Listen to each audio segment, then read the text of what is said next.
ప్రజాకవిగా గుర్తింపు పొందిన సుద్దాల అశోక్ తేజను కొమరం భీం స్మారక ఉత్సవ పరిషత్ ఏర్పాటు చేసిన కొమరం భీం జాతీయ అవార్డు వరించింది. అవార్డు అందుకోవడం సంతోషంగా ఉందన్నారు సుద్దాల. త్వరలోనే శ్రమ పేరుతో శ్రామికుల బాధలను కవితల రూపంలో వెలుగులోకి తేనున్నట్లు తెలిపారు ఆయన.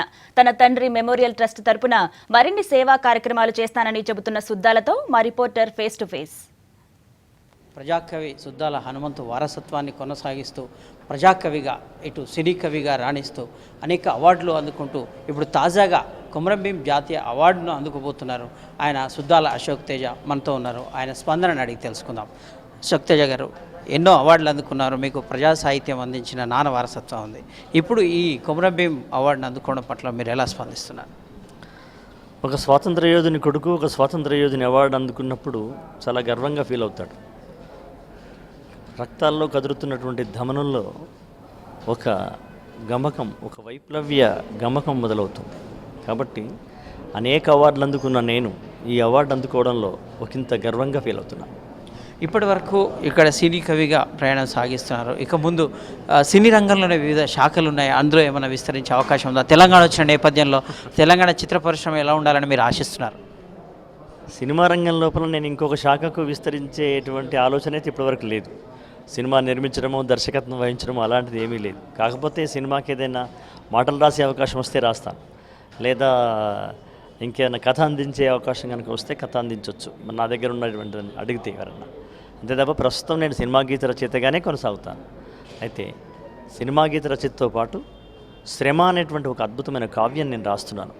అది టోటల్గా సమాజం గురించి, ప్రజల గురించి, ప్రజల బాధ్యత గురించి వచ్చేటువంటి ఒక అద్భుతమైనటువంటి కావ్యం.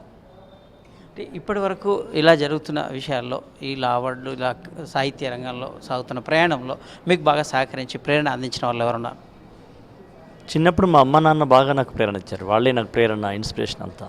ఇప్పుడు నా కుటుంబ సభ్యులు కూడా నాకు చాలా ప్రేరణ ఇస్తారు. అయితే వీళ్ళని వదిలేస్తే డాక్టర్ సి నారాయణ రెడ్డి గారు నాకు ప్రాతస్మరణీయుడు. ఆయన మీ నాన్న ప్రజాకవిగా ప్రసిద్ధుడు, అతని పైన మీరు ఒక మెమోరియల్ ట్రస్ట్ కూడా ఏర్పాటు చేశారు. వాటి కార్యక్రమాలు ఎలా ఉన్నాయి, ఎలా ఉండబోతున్నాయి? 5 సంవత్సరాల నుంచి ఆ కార్యక్రమాలు చేస్తున్నాను. ఈ సంవత్సరం బహుశా జనవరి 6వ తారీఖు నాడు నాకు రవీంద్ర భారతి హాల్ దొరికింది. ఆ రోజు ఒక ఫిజికల్లీ ఛాలెంజ్డ్ అమ్మాయి, రాజేశ్వరి అని, సిరిసిల్ల, ఆ అమ్మాయి చేతులు పనిచేయవు, కాళ్లతోనే పెన్ను బట్టి కవితలు రాస్తుంది.